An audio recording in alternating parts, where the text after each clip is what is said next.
pas, encore une fois, je le dis souvent, et c'est les savants qui le disent, on ne peut pas connaître ce qu'on aime, on ne peut pas aimer ce qu'on ne connaît pas.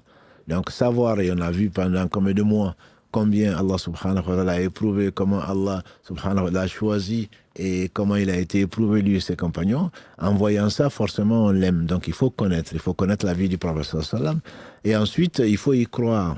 C'est aimer le prophète sallam, comme Allah le dit, hein, si vous prétendez même aimer Allah, ne parlons pas de son prophète, sallam, forcément suivez-le.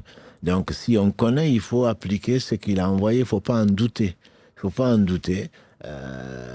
Et ce ne sont pas les versets qui manquent. Il faut lui obéir dans ce qui est authentique. Donc ce ne sont pas également les versets qui manquent, notamment dans la sourate 4, comme les versets 59, 65, 69, 80 et bien d'autres versets. Donc il faut lui obéir. Mais on ne peut pas désobéir à quelqu'un qu'on aime, c'est pas vrai. C'est que l'amour, il est platonique, l'amour, il est faux. Et dans la vie, bien entendu, on va obéir à celui qu'on aime. Ça, on le sait. On obéit à nos passions, malheureusement, et on n'obéit pas. On prétend aimer Allah, aimer son messager, on ne lui obéit pas. Donc, il faut croire aux informations qu'il a amenées. C'est parce qu'on ne doute pas de sa véracité, parce qu'on l'aime, parce qu'on sait que c'est Allah qui l'a envoyé.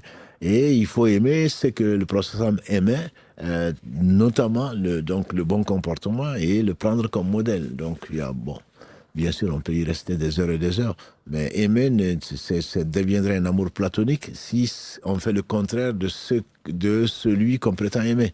Donc il faut vraiment croire à ce qu'il a apporté, il faut suivre sa sunna sallallahu alayhi wa sallam, il faut le prendre comme modèle dans l'adoration d'Allah subhanahu wa ta'ala.